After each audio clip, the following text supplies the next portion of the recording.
Allô! Donc, aujourd'hui, je suis avec David de chez Brasserie Alpha.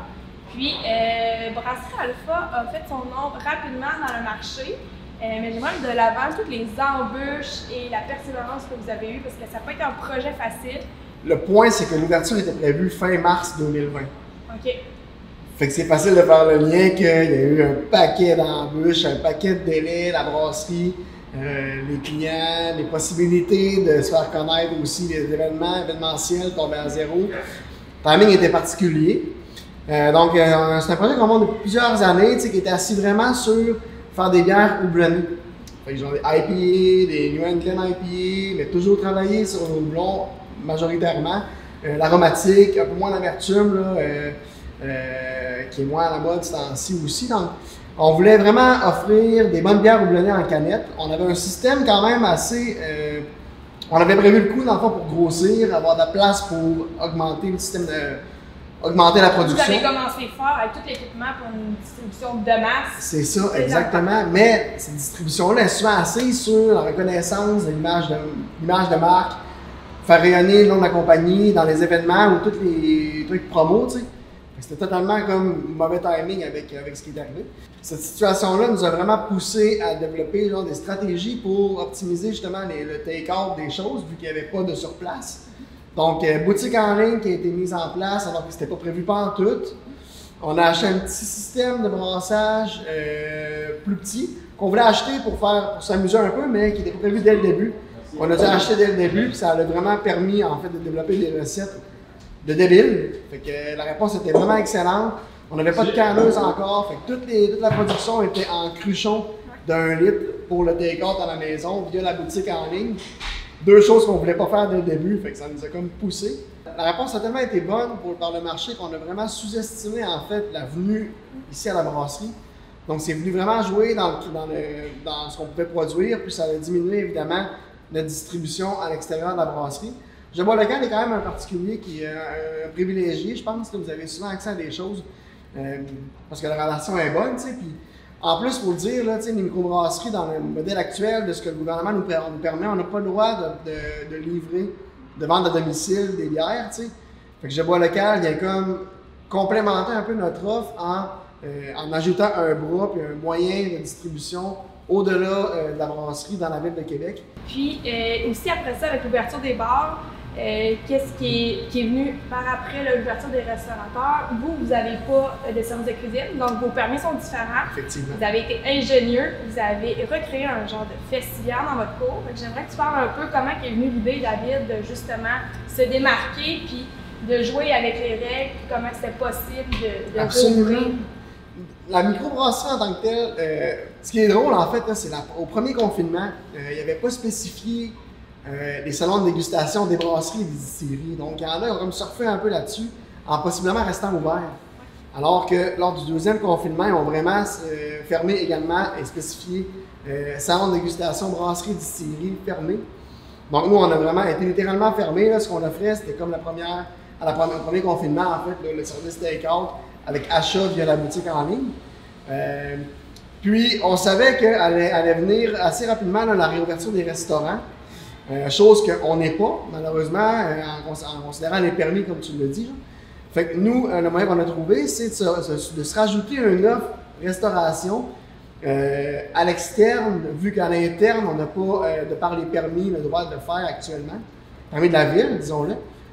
Donc, on a contacté des food trucks, en fait. Là, on savait que les food trucks, justement, eux, vivaient des événements festivières, les festivals d'été, tout ça. Donc, on savait qu'eux cherchaient des places où aller pour l'été, tu sais, pour se mettre plus stationnés, puis passer la saison morte là, en termes d'événementiel. Donc, on les a contactés l'année passée déjà, là, ça a pratiquement pris 1 an de discussion. Puis, on a contacté justement Étienne Nadeau, qui est le propriétaire de Vagabond, Cuisine Mobile et El Gordito Taco Truck, qui était l'année passée dans le coin plus de l'amphithéâtre. Puis, on lui a dit, hey, l'année prochaine, là, si en tout cas la pandémie demeure ou persiste, viens chez nous, on va avoir l'offre supplémentée bière et bouffe.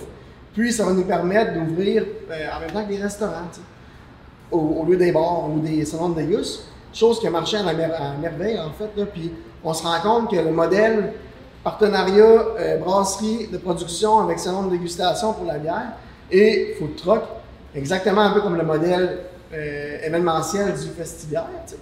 Et était vraiment apprécié des clients. En tout cas, nous, on s'est inspiré sur les modèles américains. Puis aux États-Unis, là, souvent, les microbrasseries sont comme associées à un food truck. Fait qu'on s'est dit, on va essayer de reproduire ça ici. Puis Étienne, de par l'événementiel, il a réussi à mettre un bel espace, genre avec la terrasse, les luminaires.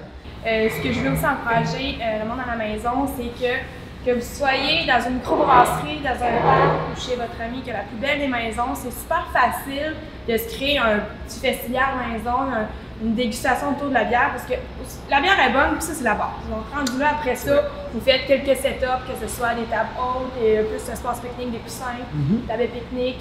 Vous variez un peu les ambiances, aussi la musique de jour, de soir, vous invitez les bonnes personnes, puis après ça, vous allez chercher des microbrasseries autour de chez vous, en boutique, peu importe ce qui vous convient. Puis même des fois, ce qui est pratique aussi, qui peut être intéressant, c'est que pendant la pandémie, ce qu'on faisait, nous, c'est qu'on faisait un road trip de micros. Donc oui, les micros étaient fermés, mais c'était possible d'aller chercher des bières en take-out. Donc ça te fait une activité. Ça peut être aussi en vélo pour les plus urbains. Puis après ça, vous créez vos propres dégustations à la maison. Puis vous faites un setup comme Brasserie Alpha a fait avec Perdito. C'est excellent. Donc vous pouvez autant bien manger sur place, puis coller un peu plus, parce que veux pas avec la bouffe, ça nous permet de... Des fois, c'est propice à coller. Hein? C'est ça. Je sais. En tout cas, le concept Festibière, là, comme je peux finir là-dessus, peut-être, on avait tellement hâte d'ouvrir la microbrasserie pour... C'était une des raisons qu'on ouvrait une microbrasserie, c'était justement l'événementiel. Étant de Québec, genre la référence Festibière, pour nous, c'était vraiment un motivateur que d'avoir une micro pour participer au Festibière en tant que kiosque ou en tant qu'exposant. Puis on a toujours vraiment extrêmement hâte à ça parce que ça nous manque éperdument. Pour l'avoir fait en tant que festivalier, genre, on a vraiment hâte d'être derrière, servir la bière Alpha. Puis d'avoir aussi le concept événementiel, les gens, la festivité liée à ça. En ce moment, c'est bon. Puis grâce au Festibière, on va avoir un petit Festibière in-house. Bientôt, fait qu'on est vraiment excités à ça. Là, puis, c'est ça. Nous, on est contents de se déplacer en microbrasserie. On revient au tout début avant l'événementiel. On va visiter les brasseurs, on parle avec le monde, on vous rencontre. Donc, l'année est juste à propos en raison des mesures sanitaires, mais aussi d'aller encourager directement le brasseur chez lui. Les marches sont plus grandes, il y a moins de coûts aussi au niveau des déplacements. Donc, ça supporte assurément la croissance. Les gens qui viennent ici, ça nous aide. C'est quoi vos développements, mettons, David? Qu'est-ce qui s'en vient pour vous? Là, ben là, tu vois, vous avez un bon hype en ce moment, vous êtes démarqué au niveau des bières houblonnées. Certains, pour ne pas dire moi, vous réfèrent à Emporium, Alpha. D'excellents produits qui sont prisés, qui partent en 2 jours au niveau des growers, en canettes qui en manquent aussi au niveau des distributeurs. Qu'est-ce qui s'en vient pour Alpha? Parce que là, la croissance...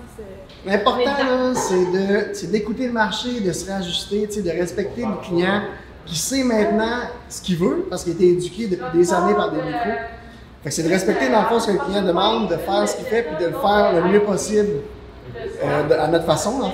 Donc, ce qu'on va faire, ça va être des IPA, des bières houblonnées. On va sortir un petit peu, on va se concentrer également dans les pilsners, les bières plus de soif, mais quand même vraiment bien faites logistiquement.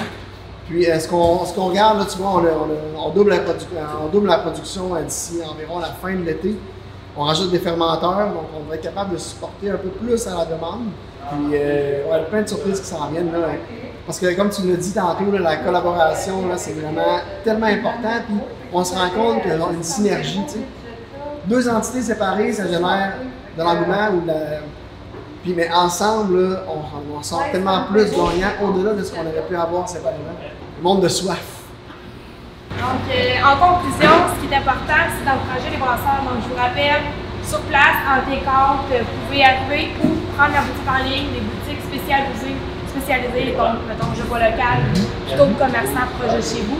Puis, au niveau du secteur événementiel, pour cette année, le Festibière se déplace dans les microbrasseries. Puis aussi, il y a le passeport Je Bois Local. Donc, si ça regroupe une centaine de microbrasseries du Québec, vous faites la tournée. Vous avez une première bière d'inclus en achetant votre passeport, puis après ça, vous pouvez déguster les produits qui vous ont plu dans la vallée. Voilà. Tout votre concept aide à faire connaître la brasserie et à rayonner. Donc, merci encore pour le support. Quand la bière est bonne, le mot se passe. Ça, c'est vrai. Clairement, c'est pas pour rien que ça part vite. On est quand même content. Quand vous voyez une alpha, dépêchez-vous. Il n'y en a pas longtemps. Moi, je bois ça. C'est quand?